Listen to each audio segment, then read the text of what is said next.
Les recherches sur l'origine de notre espèce ont beaucoup progressé ces dernières années. On sait que l'Homo sapiens est apparu en Afrique et on sait aujourd'hui qu'il est apparu dans le passé beaucoup plus loin qu'on l'a pensé longtemps.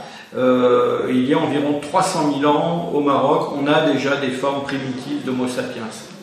Son évolution semble s'être déroulée à l'échelle de l'ensemble du continent africain, plutôt que dans un jardin d'Éden de taille réduite. Et surtout, c'est une évolution qui est relativement graduelle. Il n'y a pas une apparition adamique d'un homme qu'on pourrait appeler moderne. En fait, l'origine des hommes modernes, c'est une origine archaïque. Et donc, au cours de cette longue évolution, différentes populations africaines ont probablement participé à l'élaboration de ce que sont aujourd'hui les hommes modernes. Ces hommes sont sortis d'Afrique il y a au moins 200 000 ans vers le Proche-Orient, et puis se sont répandus dans le sud de l'Asie, dans les zones tropicales, pour atteindre le sud-est asiatique il y a environ 70 000 ans. Et c'est seulement assez récemment en fait qu'ils se sont développés dans les moyennes latitudes et ont remplacé d'autres formes humaines qui existaient à cette époque-là, en particulier les hommes de Néandertal. Et donc on a une espèce qui a colonisé l'ensemble de la planète, qui aujourd'hui est la seule espèce humaine sur Terre. Et cette situation, qui nous paraît une situation normale, habituelle, en fait est une situation tout à fait exceptionnelle à l'échelle des temps géologiques. Donc bonjour à tous, bonjour à toutes. On est le 14 février 2020. J'espère que vous vous portez bien malgré la situation nauséabonde dans laquelle nous nous trouvons. Voilà.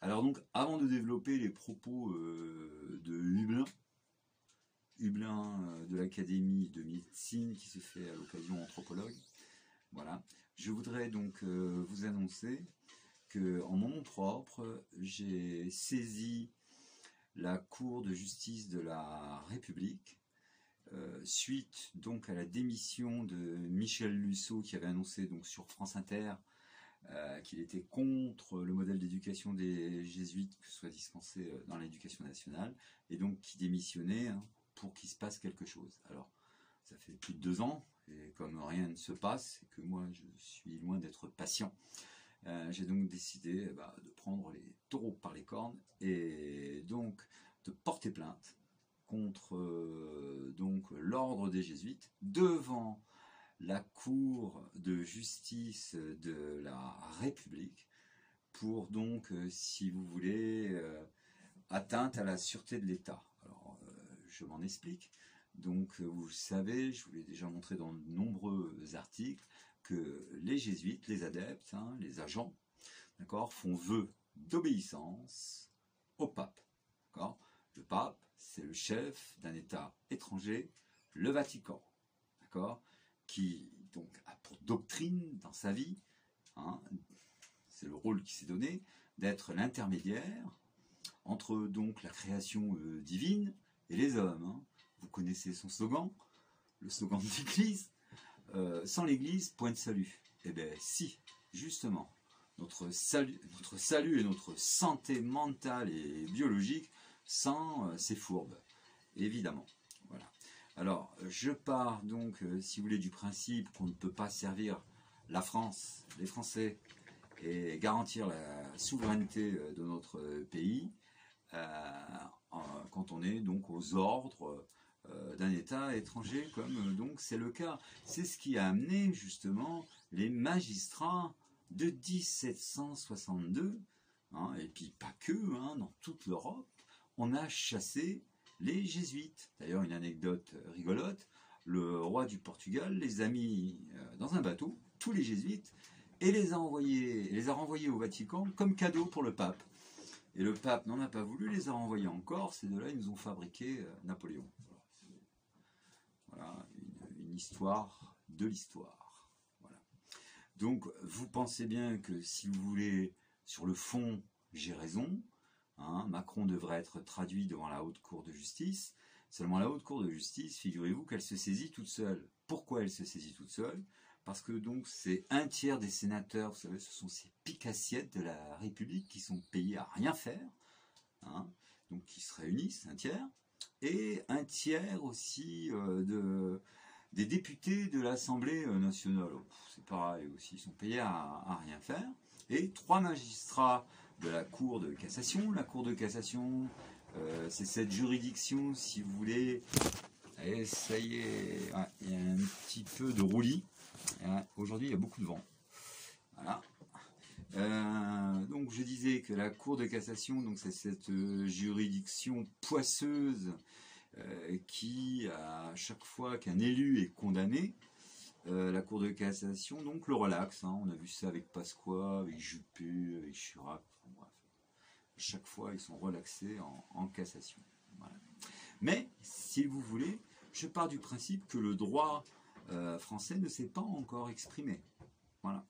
Et qu'il offre des garanties quand même de faire valoir certains droits. Voilà. Notamment donc, le droit à la France d'être souveraine, d'accord, le droit à la France de ne pas être dirigé par un État d'étranger, et le droit aussi donc à la justice française de saisir la garde républicaine pour chasser tous les traîtres à la nation, parce que je connais bien les militaires, je suis un ancien militaire, ils sont pas tous férus de moteurs et d'armes à feu et de films de violence, ça arrive quand même, il y en a qui pensent là-dedans, et quand ils sauront, donc si vous voulez, ce qui se passe, c'est cette dramaturgie dans ce pays, eh ben, il fera pas bon s'appeler Asselineau, Mélenchon, Dupont-Aignan, Le Pen, parce que Le Pen sort aussi d'un établissement jésuite, enfin bref, Macron et compagnie, et alors je passe les journalistes, les acteurs de cinéma, les chanteurs de variété,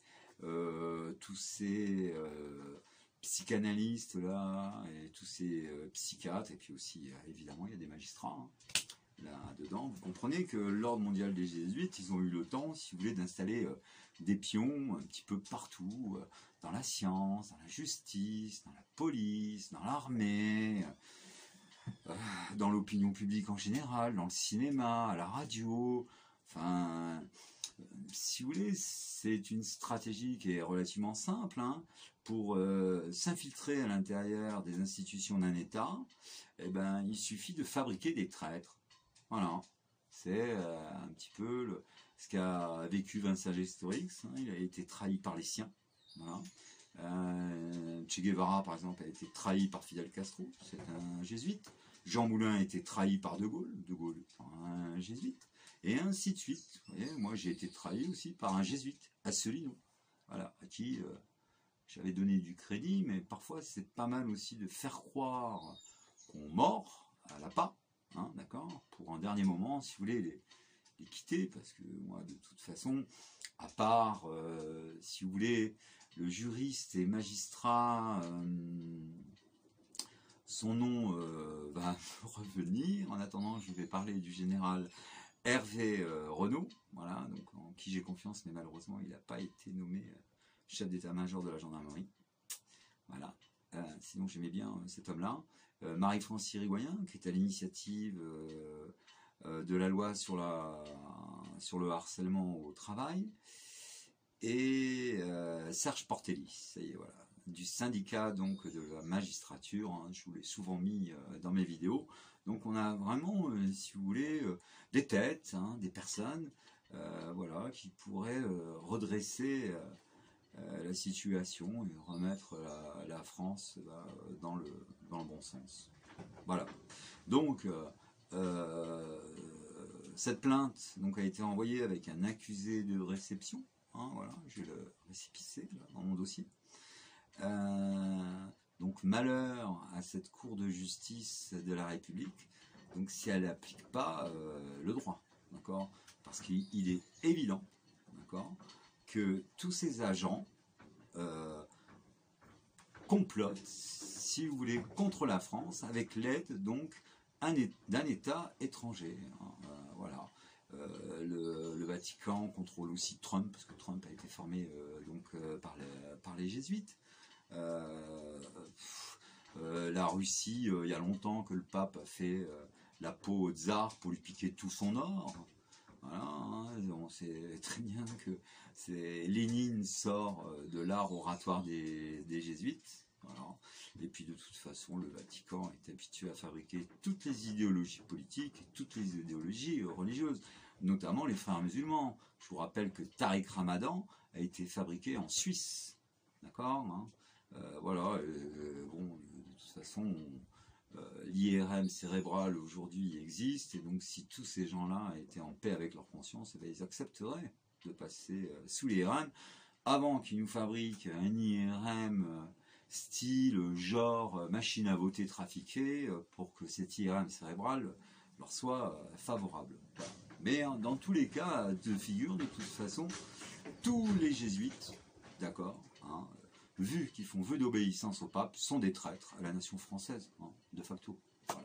Alors pour en revenir à notre anthropologue, donc dans l'histoire des hominidés, les hominidés, donc il y a eu plus de 20 espèces d'hominidés, ce qui me permet de vous dire que les espèces n'existent pas, mais qu'elles durent le temps de leur mutation, d'accord. Cette chose-là, anthropologiste-là qui parlait, donc ment, évidemment, puisque nous ne sommes pas la seule espèce, il reste encore Cro-Magnon, et on va dire un homo cognitus, d'ailleurs le premier c'était Jésus, hein, puisque Jésus avait un langage cognitif, hein, cognitif donc qui connaît déjà et qui reconnaît. Il utilisait donc la métaphore, la parabole, donc pour se faire comprendre de ses contemporains, un petit peu comme Jean de La Fontaine avec ses fables au 3e degré, voilà, on peut saisir le sens de ces fables-là. Mais donc Cro-Magnon, si vous voulez, c'est le chaînon manquant entre donc le grand singe, hein, ressemblant à un australopithèque, et donc le Homo cognitus, quoi, l'humain, voilà. Et Cro-Magnon, donc c'est donc un hominidé qui fonctionne essentiellement avec son cerveau reptilien. Hein, il fonctionne pas avec son cortex préfrontal. Si vous voulez, c'est un cerveau de singe avec, en apparence humaine, et il est à l'origine du mal. D'accord, hein. Le mal sur Terre, c'est Cro-Magnon qui le porte. Néandertal faisait une sépulture pour ses morts. D'accord ? Ce qui donc, si vous voulez, sous-entendait quand même un lien affectif fort, alors que Cro-Magnon est un cannibale. C'est tout. Voilà, c'est pour ça que parfois, il y a des affaires sordides qui sont révélées, où on apprend qu'un tel a mangé un tel. Voilà. Donc c'est comme ça, d'où, si vous voulez, l'importance donc de cette IRM. Hein. C'est vraiment très important donc de le mettre en place. Voilà. Mais bon, dans un premier temps, il faut en passer donc par la justice. Voilà. Le droit français ne s'est pas encore exprimé. La haute cour de justice n'a pas donné donc son avis à ma plainte. Donc je vais attendre. Ensuite, je ne m'adresse pas qu'à cette juridiction, je m'adresse aussi au civil, je vais m'adresser aussi au pénal, parce que là on peut porter partie civile, si vous voulez, puisque à la Cour de justice de la République, bon, ils classent l'affaire sans suite, quoi, hein, voilà.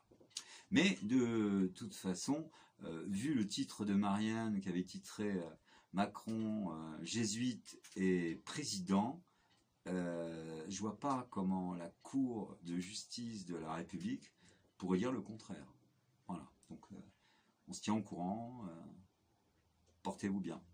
Voilà, et puis dans 15 jours, c'est mon anniversaire, alors que d'ici là, peut-être que j'aurai un cadeau de voir la France libre, et moi de retrouver mon potager dans les eaux du Pacifique Sud.